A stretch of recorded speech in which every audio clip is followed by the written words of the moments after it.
Vamos nessa, galera. Mais uma vez, bom dia a todos, bom dia a todos. Hoje vamos para a nossa última aula de biossegurança. Vamos nessa, vamos dar início. Então, hoje, aula 7, nossa última aula de biossegurança, conforme eu já havia falado a vocês. E hoje, basicamente, a gente vai dar continuidade à aula passada. A gente vai falar, basicamente, o cuidado que nós teremos que ter com o paciente, certo? Aula muito tranquila, tá? Vocês praticamente já sabem de tudo isso, então a gente só vai reforçar, tá? Não, Ananda, ainda não temos previsão, viu? Provavelmente os professores estarão se vacinando agora em maio, então vamos se dizer, né? Vamos se dizer que o retorno seja a partir de junho, viu? Porque os professores começam a se vacinar agora em maio, né?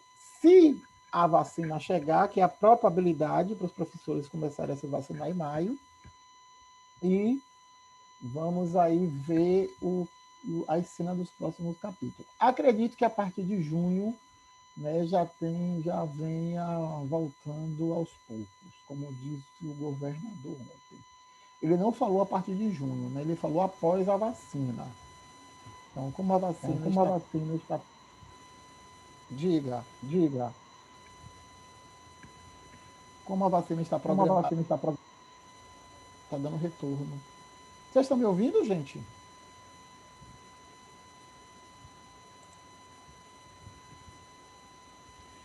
Vocês estão me ouvindo, gente? Eu estou ouvindo muito bem, só que no fundo parece que tem um barulho de interferência. Eu ia perguntar aí se é esse barulho. Achei que era só eu que estava ouvindo. Barulho como? Zoom. É Bem um. chato.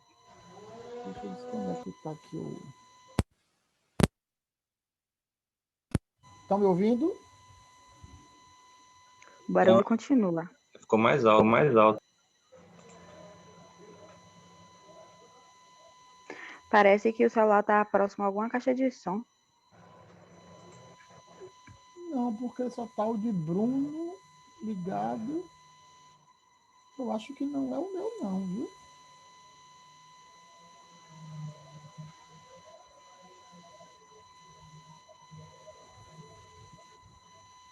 Vamos lá, deixa eu desligar aqui de todo mundo para ver se é. Deixa eu desligar o de Bruno aqui. Prontos, continua, gente. Continua, ficou mais alto. Gente,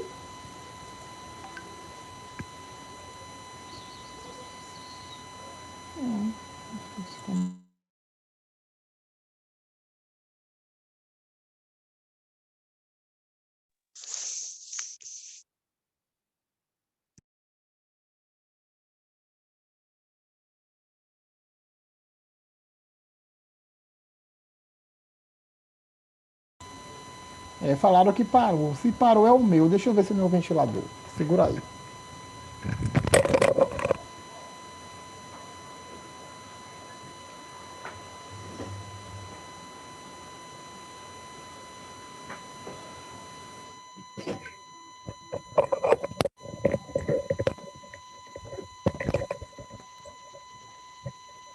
E aí, galera, continua? Continua. Tá dando tipo uma interferência. Aqui tá tudo normal. Isso é coisa de. Deve ser coisa de conector, professor. Do fone de ouvido. É provável.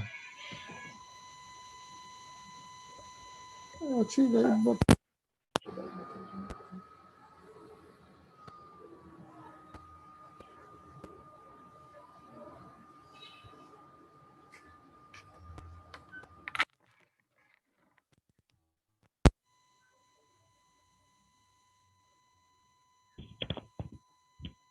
E aí, Perfeito. melhorou? Melhorou. Ou Melhorou. seja, tome vergonha e compre outro fone. Eu tô ouvindo Não é bem ainda. assim? Aham. Ainda tô ouvindo. Tá fraco, mas Gente, infelizmente vai ter que ficar assim hoje, viu?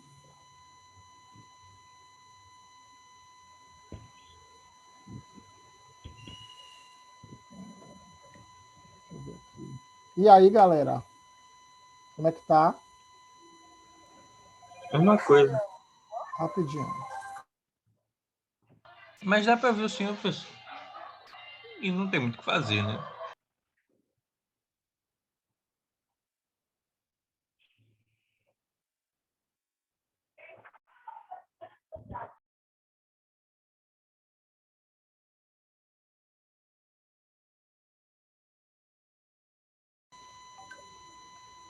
Vamos lá, galera.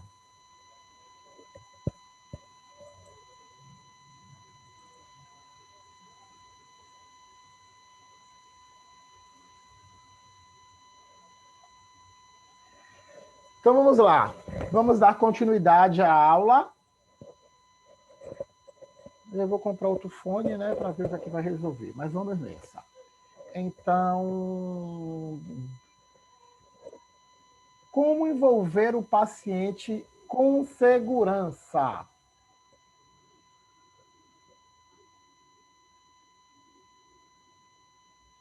Como envolver o paciente? Deixa eu trocar o fone aqui do lado de cá.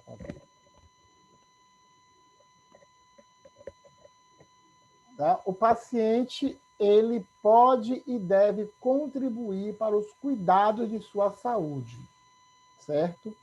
Então, quando o paciente ele participa interagindo com o profissional,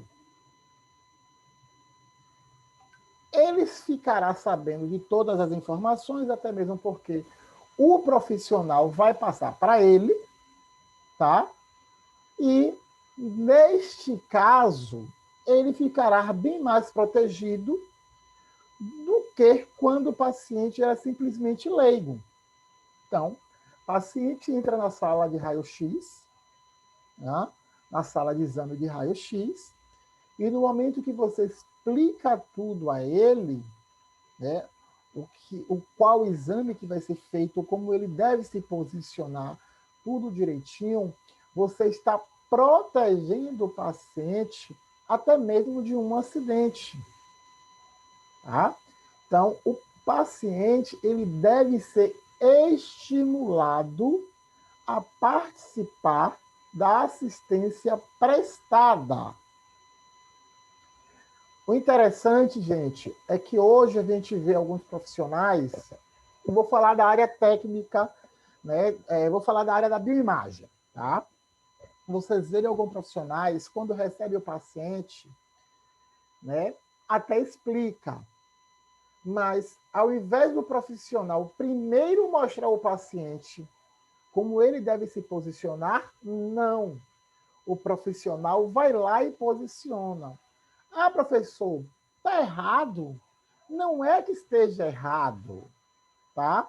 Mas o interessante é você estimular o paciente a fazer o mesmo que você está fazendo. Então, se vocês vão realizar, vocês foram para, como é que chama? A visita técnica com Gilvano, foi isso recentemente? Não. Não, não foram vocês, não?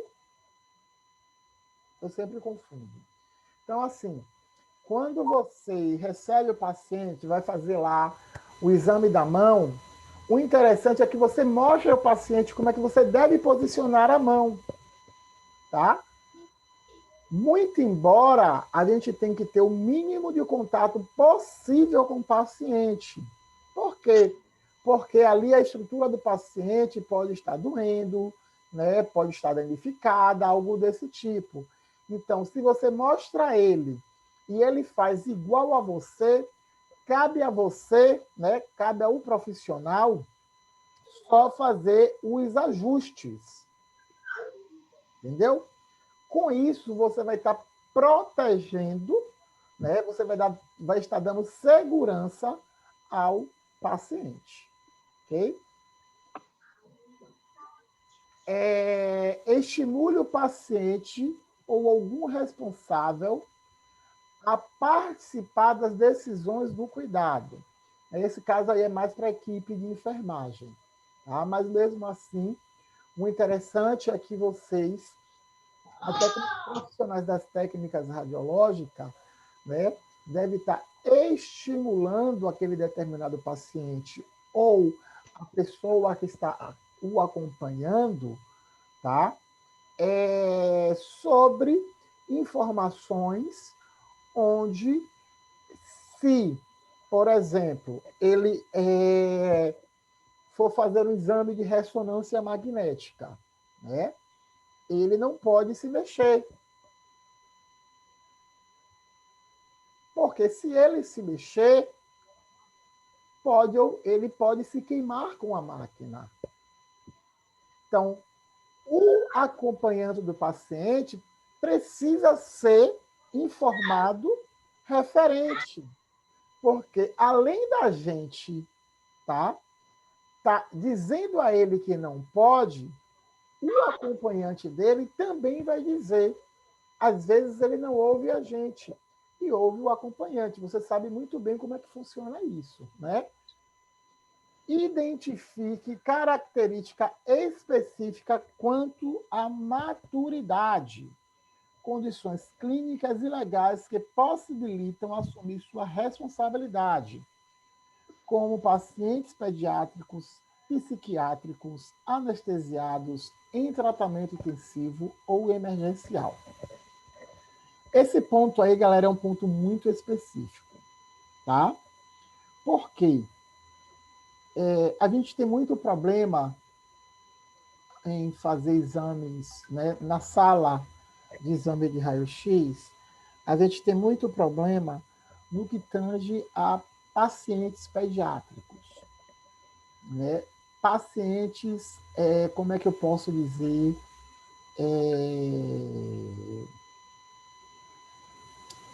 como é que chama? Imperativos, tá? Da criança ao adulto. Um paciente imperativo é um paciente que provavelmente você não vai conseguir fazer exame. Certo? É um paciente que vocês não irão conseguir fazer exame. Então, vai ter todo um trabalho, toda uma forma para que você faça aquele determinado exame. Principalmente quando o paciente ele é criança. Hoje a gente tem no Hospital da Criança, como é o nome que fica ali em Nazaré? Martagão Gesteira? No Martagão. A gente tem um técnico lá no Martagão que eu vou até pedir para ele fazer uma palestra para vocês, né, para o grau. A gente tem um técnico lá que ele se veste de palhaço. Gente, ele fazendo exame, ele já recebe as crianças cantando Xuxa, né, cantando Balão Mágico, né, essas músicas infantis.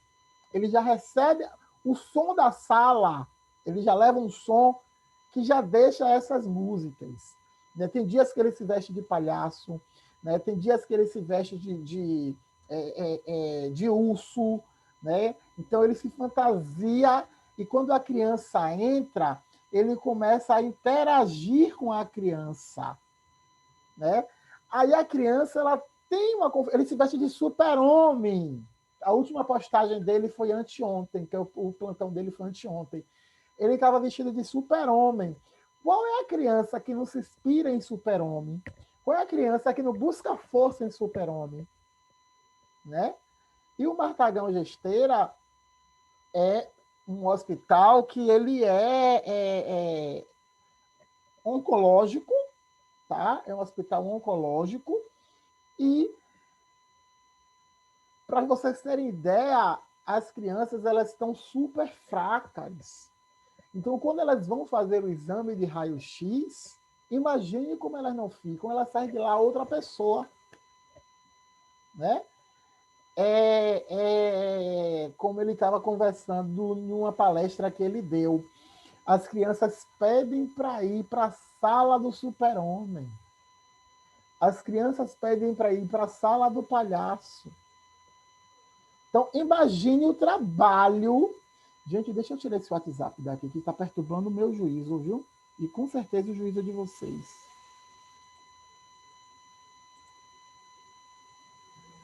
Pronto.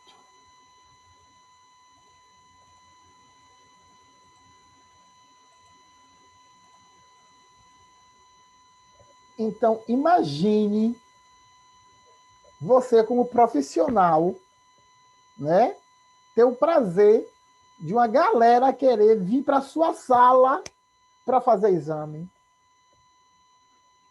É o profissional diferenciado. É o profissional diferenciado.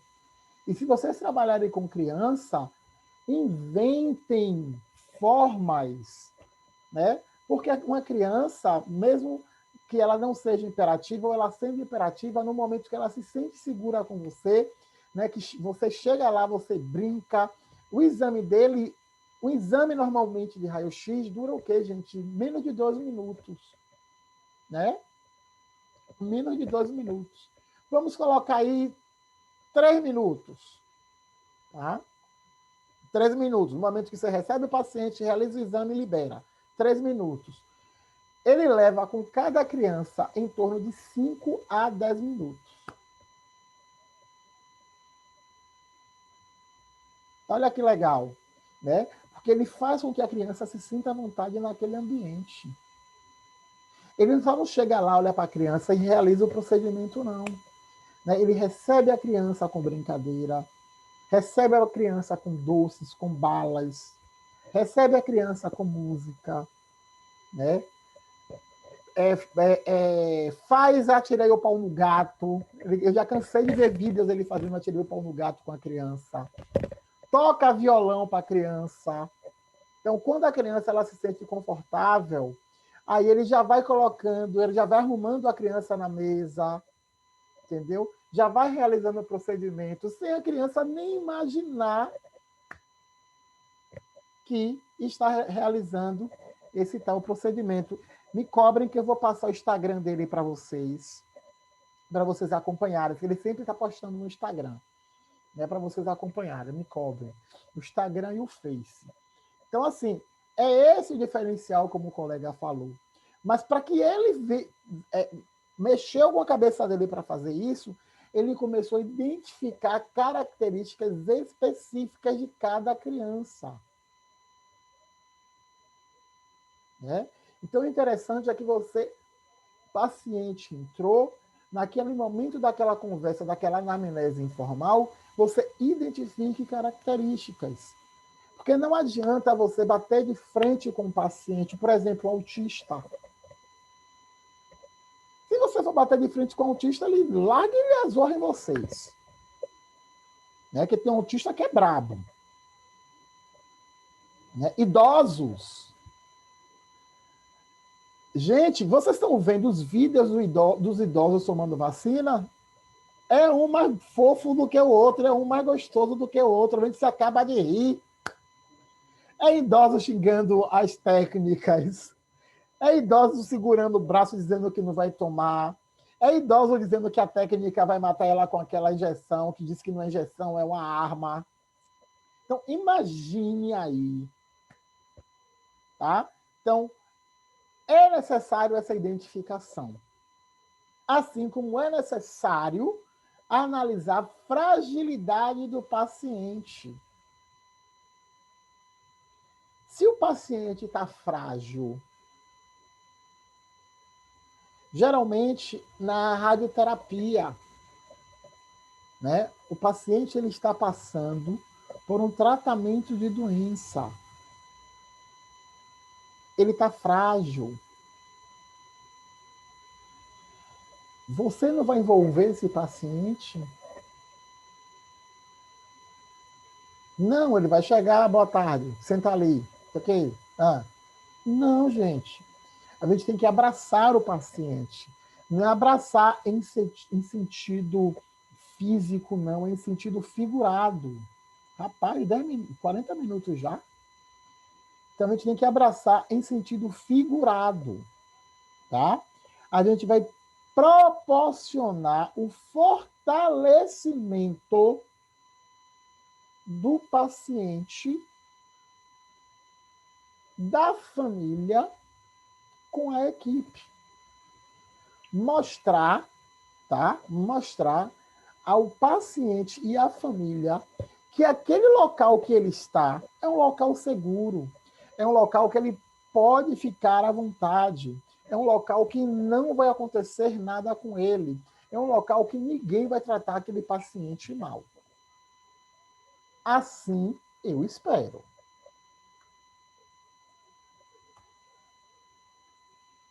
Compartilhe decisões sobre o tratamento e procedimento por meio de informações. Isso cabe muito aí para a área da gente em radioterapia, tá? Onde a gente vai estar compartilhando ali com o paciente algumas decisões, muito embora a decisão final é a decisão do médico, né? Mas a gente pode estar conversando com o paciente, qual a melhor maneira que o paciente ele venha a fazer as sessões, tá? Quem for trabalhar com raio-x, ressonância, não, né? Tomografia não tem muito o que fazer, né, referente a isso, não. Tá? Avalie as dificuldades de comunicações, barreiras e linguagens. Falta de entendimento das orientações. Isso aí, galera, é muito complicado. Por que é muito complicado? Porque, às vezes, o paciente quer nos transmitir uma informação e a gente entende outra. Tá? Então, a gente tem que buscar o máximo do paciente, a clareza. E a gente tem que ser o máximo claro com o paciente. Tá? Devemos utilizar uma linguagem que o paciente compreenda.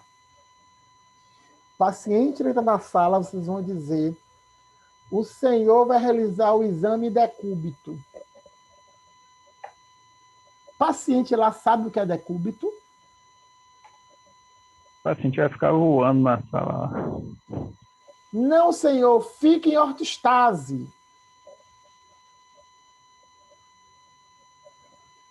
O paciente vai achar que você xingou ele. Coloque sua mão em PA.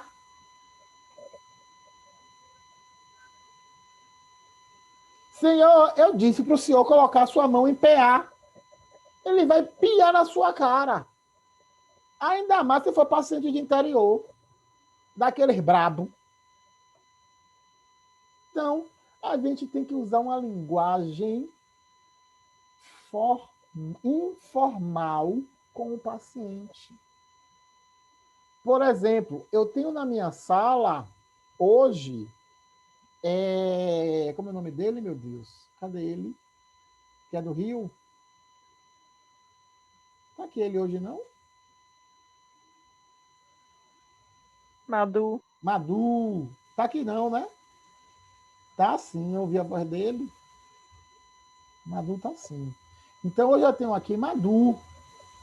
Observe que algumas coisas que eu falo aqui, né, o nosso linguajar regional, ele não entende. A mesma coisa vai ser o paciente.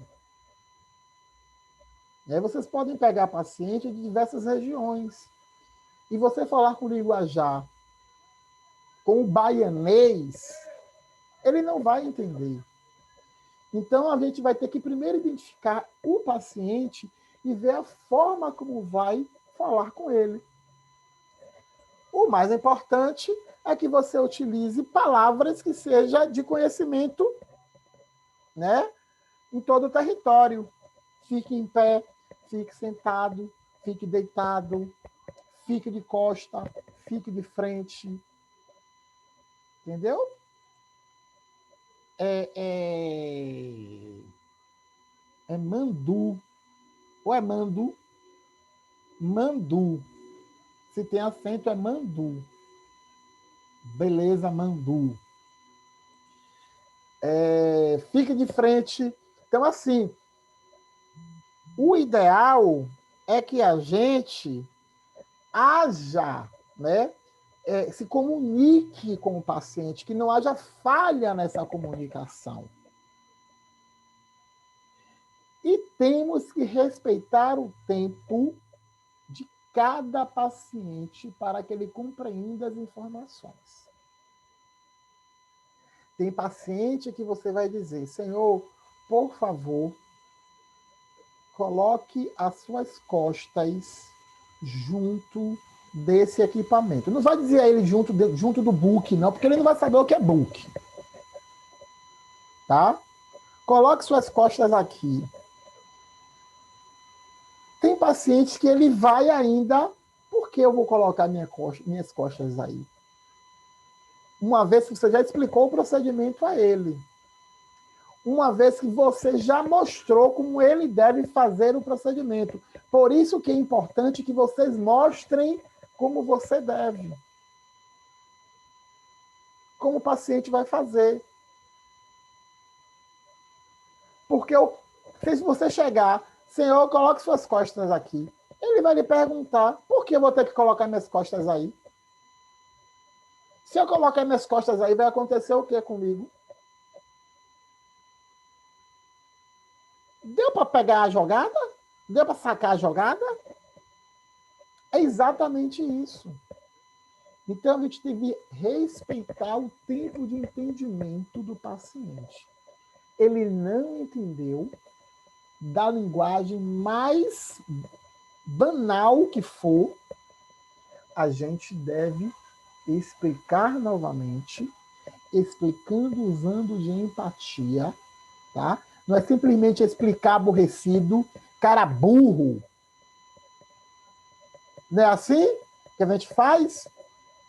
Por exemplo, um exemplo básico isso é sala de aula. Um exemplo básico isso é sala de aula. O professor explica uma vez, né? Entenderam? Aí tem o que levanta. Não, professor, não entendi. Aí, no meu caso, eu explico a mesma coisa de uma outra forma. Entendeu? Aí ele diz, não entendi. Metade da turma já está fazendo o quê? Muxoxo, não é isso? Não é assim que funciona? Vocês sabem. Não é assim? Já está dando muxoxo. Já está virando cara. Já está entortando o olho. Ou seja, vocês já estão deixando de ter empatia com o colega. Aí o professor vai, se ele vai e explica pela terceira vez. O cidadão, ele continua sem entender. Aí não tem mais muxoxo, não tem mais virado de olho, não tem mais entortada de cabeça. Vocês, diretamente, você é burro pra zorra, viu, velho? Vai ser burro assim na casa do chapéu. Não é assim que funciona, gente? Fale a verdade a mim. É assim mesmo. É assim mesmo. Por mais que a gente não entenda, tá? Por mais que a gente não entenda o tempo daquele colega, a gente esculacha. A gente não respeita. E aí vem os adjetivos, os subjuntivos, os substantivos e os ivos por aí. Então, o paciente é da mesma forma. Não se aborreçam por tão pouco com o paciente, porque o que te leva ao estresse no trabalho é esses aborrecimentos que, tira de letra. Tá? Crie estratégias para verificar se o paciente compreendeu a informação. Como assim? Repetindo o que você falou de uma forma lúdica. Como assim de uma forma lúdica? Como uma demonstração.